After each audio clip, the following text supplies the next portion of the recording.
Hello guys, welcome to the accounting class. Accounting की कई branches होती हैं, उसमें दो मेन ब्रांच होती है, एक होता है कॉस्ट अकाउंटिंग और एक होता है फाइनेंशियल अकाउंटिंग। इन दोनों ब्रांचेस में कौन सी चीज़ पढ़ी जाती है या इन दोनों ब्रांचेस में उसका ऑब्जेक्टिव क्या है, ये कॉस्ट अकाउंटिंग और फाइनेंशियल अकाउंटिंग दोनों एक दूसरे से किस तरह से अलग है, इन दोनों में क्या डिफरेंसेस पाया जाता है, आज की वीडियो में इसी पर डिस्कशन होगा। तो चलिए शुरू करते हैं वीडियो। सबसे पहले इसके डिफरेंसेस को हमने कई पॉइंट में बांटा है, जिसमें सबसे पहला पॉइंट है ऑब्जेक्टिव, यानी कॉस्ट अकाउंटिंग कौन से ऑब्जेक्टिव को पूरा करता है और फाइनेंशियल अकाउंटिंग कौन से ऑब्जेक्टिव को पूरा करता है। Cost accounting provide detail cost information to the management. Management जो होता है बिजनेस का, उस मैनेजमेंट को इंफॉर्मेशन कॉस्ट अकाउंटिंग से मिलती है या कॉस्ट अकाउंटिंग मैनेजमेंट को इंफॉर्मेशन प्रोवाइड करता है। Financial accounting provide the information of profit और loss and financial position of the business. Business की जो प्रॉफिट होगा या बिजनेस का जो अगर लॉस होगा और बिजनेस की फाइनेंशियल पोजीशन क्या है, यानी बिजनेस की एसेट्स कितनी है, लायबिलिटी कितनी है, इन सब के बारे में इंफॉर्मेशन फाइनेंशियल अकाउंटिंग प्रोवाइड करता है। जबकि कॉस्ट अकाउंटिंग कॉस्ट के बारे में इंफॉर्मेशन प्रोवाइड करता है। दूसरा डिफरेंस है यूजर्स, यानी इन दोनों के यूजर्स कौन कौन होते हैं। Cost accounting provides information particularly to the internal users. Internal users जो बिजनेस में होते हैं, बिजनेस के अंदर होते हैं, जैसे बिजनेस का मैनेजमेंट, बिजनेस का ओनर या मालिक, इन सभी को कॉस्ट अकाउंटिंग से इंफॉर्मेशन मिलती है। क्योंकि बिजनेस के मैनेजमेंट को डिसीजन लेना पड़ता है, तो कॉस्ट अकाउंटिंग डिसीजन लेने में काफ़ी मदद करती है। जबकि फाइनेंशियल अकाउंटिंग जो इंफॉर्मेशन प्रोवाइड करती है वो खास तौर से एक्सटर्नल यूज़र्स के लिए, वो यूज़र्स जो बिजनेस के बाहर से होते हैं, बाहर से जुड़े होते हैं, जैसे कि इन्वेस्टर्स, क्रेडिटर्स, कस्टमर्स, गवर्नमेंट, ये सभी बिजनेस से जुड़े तो होते हैं, लेकिन ये एक्सटर्नल होते हैं, बाहरी होते हैं, बिजनेस के अंदर नहीं पाए जाते हैं।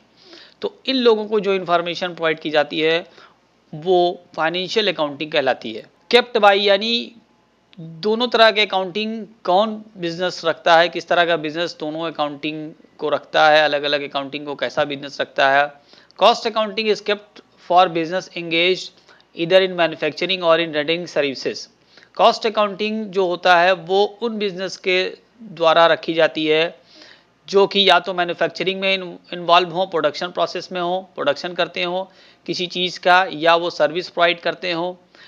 ताकि प्रोडक्शन के लिए या मैन्युफैक्चरिंग के लिए कॉस्ट पर यूनिट निकालना और जानना बहुत ज़रूरी होता है। तो ये कॉस्ट अकाउंटिंग उनको कॉस्ट पर यूनिट निकालने में काफ़ी हद तक मदद करती है। इसी वजह से वो बिज़नेस जो मैन्युफैक्चरिंग में होते हैं या सर्विस को प्रोड्यूस करने में होते हैं, वही कॉस्ट अकाउंटिंग को रखते हैं। Financial accounting is kept by all type of business houses. हर तरह के बिजनेस हाउसेस, चाहे वो बड़े हों, छोटे हों या मीडियम लेवल के हों, चाहे वो ट्रेडिंग हो या मैन्युफैक्चरिंग हो या नॉट फॉर प्रॉफिट ऑर्गेनाइजेशन हो, कोई भी बिजनेस ऑर्गेनाइजेशन हो, किसी भी तरह का हो, छोटा हो, बड़ा हो, पब्लिक सेक्टर में हो, प्राइवेट सेक्टर में हो, हर तरह के बिजनेस ऑर्गेनाइजेशन को फाइनेंशियल अकाउंटिंग रखना ज़रूरी है। तो इसका मतलब ये हुआ कि फाइनेंशियल अकाउंटिंग का स्कोप बहुत बड़ा है, हर एक बिजनेस में उसको रखना कंपलसरी है, ज़रूरी है। जबकि कॉस्ट अकाउंटिंग हर बिजनेस के लिए ज़रूरी नहीं है, इसकी ज़रूरत वहाँ पड़ती है जो कि प्रोडक्शन में इन्वॉल्व हो या मैन्युफैक्चरिंग में इन्वॉल्व हो। मोड ऑफ प्रेजेंटेशन, किस तरह से कॉस्ट अकाउंटिंग के रिकॉर्ड्स को प्रेजेंट किया जाता है। Cost records are purely voluntary. Voluntary मतलब मर्जी से है, ऐच्छिक है। कॉस्ट अकाउंटिंग के बनाना या उसके रिकॉर्ड्स को रखना कंपलसरी नहीं है, किसी तरह का कानूनी या स्टैट्यूटरी फॉर्म नहीं है और इसको बनाए जाने की कोई स्टैट्यूटरी या लीगल रिक्वायरमेंट भी नहीं है। जबकि फाइनेंशियल अकाउंटिंग को बनाया जाना ज़रूरी होता है, क्योंकि अगर से बिज़नेस आपका बड़ा है और उसमें पब्लिक इन्वॉल्व है, तो पब्लिक को आपके बिज़नेस की पोजीशन को जानने का पूरा हक है, पूरा अधिकार है। इसलिए आपको अपनी फाइनेंशियल पोजीशन को पूरी तरह से प्रॉपरली बना करके उसे पब्लिक तक पहुंचाना होगा, पब्लिक में दिखाना पड़ेगा। और साथ ही साथ अगर पब्लिक में नहीं भी दिखाना है तो कुछ और अथॉरिटीज़ हैं जो आपके अकाउंट्स को चेक करेंगी, वेरीफाई करेंगी, ऑडिट करेंगी। इसलिए भी आपको फाइनेंशियल अकाउंटिंग को प्रॉपरली उस तरीके से बनाना होता है जैसा कि कंपनीज एक्ट या इनकम टैक्स एक्ट या कोई और लीगल अथॉरिटी कहें। तो companies act, income tax act या और भी अथॉरिटीज़ के अकॉर्डिंग फाइनेंशियल अकाउंटिंग को बनाना पड़ता है। इनका प्रेस्क्राइब्ड स्टैंडर्ड होता है, इसका फॉर्मेट होता है। जबकि कॉस्ट अकाउंटिंग एक वॉलंटरी है, इसको अपनी मर्जी से अपने तरीके से बनाया जा सकता है। प्रॉफिट का एनालिसिस, इस पॉइंट ऑफ व्यू से जरा डिफरेंट देखेंगे, डिफरेंस क्या है। Cost accounting reveals profit and loss of each product, job, process और डिपार्टमेंट। हर एक प्रोडक्ट जो बनाया जा रहा है या हर एक जॉब जो किया जा रहा है, प्रोसेस जो किया जा रहा हो किसी प्रोडक्शन के लिए, किसी यूनिट्स को, किसी गुड्स को, या जिस डिपार्टमेंट में काम हो रहा हो, तो हर एक लेवल पर, हर एक प्रोसेस पर कॉस्ट को जानना और उसमें लगने वाले या उस लेवल पर होने वाले प्रॉफिट को पता किया जा सकता है। जबकि फाइनेंशियल अकाउंटिंग हमें नेट प्रॉफिट को बताता है पूरे बिजनेस के हर एक लेवल पर, हर एक स्टेप पर हमें प्रॉफिट नहीं पता चल सकता है। जबकि कॉस्ट अकाउंटिंग में हम हर एक लेवल पर ये जान सकते हैं कि कितनी कॉस्ट लग रही है और इस लेवल पर की कॉस्ट को अगर हम मिनिमाइज़ करते हैं तो हमारा प्रॉफिट कैसे बढ़ सकता है। जबकि फाइनेंशियल अकाउंटिंग में ये पता नहीं किया जा सकता है। फाइनेंशियल अकाउंटिंग सारे एक्सपेंसेस को एक साथ दिखाता है, सारे रेवेन्यूज़ को एक साथ दिखाता है और ओवरऑल प्रॉफिट या लॉस को बिजनेस की एक साथ एक बार में बता देता है। Period of reporting, cost accounting की रिपोर्टिंग कब और कैसे हो सकती है और फाइनेंशियल अकाउंटिंग की रिपोर्टिंग कब होती है। Cost accounting provides information to the management, ये मैनेजमेंट को इंफॉर्मेशन प्रोवाइड करता है, ये उसको हम लोग पहले पॉइंट में देख चुके हैं। और ये जब मैनेजमेंट को ज़रूरत होगी तब ये इंफॉर्मेशन प्रोवाइड कर सकता है। ये डेली भी इंफॉर्मेशन दे सकता है, वीकली भी बना सकता है, मंथली या क्वार्टरली, हाफ ईयरली या एनुअल, जैसी रिक्वायरमेंट हो मैनेजमेंट को उस तरीके से इंफॉर्मेशन प्रोवाइड कर सकता है। इसका कोई फिक्स डेट नहीं है या कोई फिक्स पीरियड नहीं है कि इस पीरियड के बाद ही कॉस्ट अकाउंटिंग रिपोर्ट तैयार करनी है। जैसी ज़रूरत पड़ेगी वैसी रिपोर्ट बनेगी, यानी उसी हिसाब से बनेगी, उसी टाइम से बनेगी।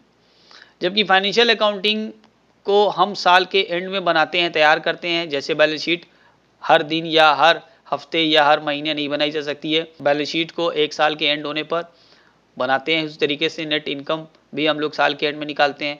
तो एक साल का एक आइडियल पीरियड होता है फाइनेंशियल अकाउंटिंग के अंदर, और जिसके तहत हम लोग फाइनेंशियल स्टेटमेंट बना करके प्रॉफिट या लॉस और फाइनेंशियल पोजीशन को जानते हैं। एम्फेसिस ऑन, किस चीज़ पर ज़्यादा एम्फेसिस है, कहाँ पर। कॉस्ट अकाउंटिंग में greater emphasis is laid on control of material, labour and overhead. Cost accounting में तीन बड़े एलिमेंट होते हैं, एक होता है मटेरियल, एक होता है लेबर और एक होता है ओवरहेड। ओवरहेड यानी इनडायरेक्ट एक्सपेंसेस। तो ये तीनों पर काफ़ी हद तक एम्फेसिस होता है, काफ़ी हद तक जोर दिया जाता है कि इसमें कहाँ कहाँ कितनी लागत आ रही है और किस तरीके से इसको ओवरहेड को एलोकेट किया जा रहा है। तो ज़्यादातर एम्फेसिस इन तीन चीज़ों पर होता है कॉस्ट अकाउंटिंग में। जबकि फाइनेंशियल अकाउंटिंग में एम्फेसिस होता है कैश पर और फाइनेंशियल पोजीशन पर। आठवां पॉइंट है डिग्री ऑफ एक्यूरेसी, कितनी ज़्यादा एक्यूरेसी कौन से अकाउंटिंग में ज़रूरत है। हालांकि एक्यूरेसी तो हर ही जगह होनी चाहिए, लेकिन कॉस्ट अकाउंटिंग जो है वो इंफॉर्मेशन प्रोवाइड करता है इनसाइडर्स यूज़र्स को या इंटरनल यूज़र्स को। तो यहाँ पर चूंकि बात अंदर वाली है, इंटरनल मामले वाली बात है, इस चीज़ को बाहर को नहीं शो करना है, किसी और बाहरी पर्सन को, आउटसाइडर्स को नहीं दिखाया जाना है। तो अगर से कहीं पर कुछ एक्यूरेसी की कमी भी रह जाती है तो इतना फर्क नहीं पड़ेगा आउटसाइडर्स को, क्योंकि आउटसाइडर्स के लिए है ही नहीं, और ना ही इस पर किसी तरह का कोई लीगल एक्शन होगा, क्योंकि कॉस्ट अकाउंटिंग अपने लिए बनाई जाती है। तो सरकार की तरफ से कोई बहुत लीगल एक्शन नहीं होने वाला है, या कोई अथॉरिटी, इनकम टैक्स अथॉरिटी भी कोई लीगल एक्शन नहीं करेगी अगर कहीं पे कुछ कमी हो जाती है। तो इसमें इनएक्यूरेसी का बहुत बड़ा एक प्रॉब्लम नहीं है कि इनएक्यूरेसी है या थोड़ी सी इसमें कुछ कमी है तो कोई लीगल एक्शन होगा। जबकि फाइनेंशियल अकाउंटिंग बिल्कुल सही होनी चाहिए, इसमें इनएक्यूरेसी बिल्कुल नहीं पाई जानी चाहिए, क्योंकि इससे जो इन्फॉर्मेशन होती है वो दूसरे यूज़ करते हैं, और इस इन्फॉर्मेशन से दूसरे यूज़ करते हैं तो दूसरे अफेक्टेड होंगे। और दूसरी बात कि फाइनेंशियल अकाउंटिंग चूँकि एक्सटर्नल यूज़र्स के लिए होती है, तो इस पर दूसरी अथॉरिटी का भी कंट्रोल होता है, इसको ऑडिट करना पड़ता है, इस पर इनकम टैक्स अथॉरिटी का भी जोर होता है, वो भी इसको देखेगा कि वो उसमें सही है या नहीं सही है। तो 100% एक्यूरेसी की रिक्वायरमेंट होती है फाइनेंशियल अकाउंटिंग में। अगर कहीं कुछ कम और ज़्यादा हो रहा है तो ऑडिट में निगेटिव रिपोर्ट लग जाएगी और फिर वो दोबारा से बनाना पड़ेगा और उसके लिए प्रॉब्लम होगी। सेलिंग प्राइस को फिक्स करने में कौन सा अकाउंटिंग मदद करेगा? जाहिर सी बात है कॉस्ट अकाउंटिंग ही कॉस्ट की इन्फॉर्मेशन प्रोवाइड करता है, इसलिए कॉस्ट अकाउंटिंग में ही सेलिंग प्राइस को फिक्स करना टेंडर्स के लिए या किसी कोटेशन के लिए आसान हो जाता है। जबकि फाइनेंशियल अकाउंटिंग के जरिए आप किसी चीज़ का सेलिंग प्राइस किसी प्रोडक्ट का फिक्स नहीं कर सकते हैं और ना ही आप टेंडर्स के लिए या कोटेशंस के लिए कोई अमाउंट या प्राइस तय कर पाएंगे। तो ये सारी चीज़ें फाइनेंशियल अकाउंटिंग में मुमकिन नहीं है। उम्मीद करते हैं आपको इन्फॉर्मेशन यूज़फुल लगी होगी। तो अगर अपने चैनल को अभी तक सब्सक्राइब नहीं किया, प्लीज़ इसको सब्सक्राइब कर दें, बेल आइकन को प्रेस कर दें ताकि मेरी हर वीडियो की नोटिफिकेशन मिल जाए। आप मुझे फेसबुक और इंस्टाग्राम पर भी फॉलो कर सकते हैं। Thank you very much. अपना बहुत ख्याल रखिए। मिलते हैं अगली वीडियो में, तब तक के लिए गुड बाय।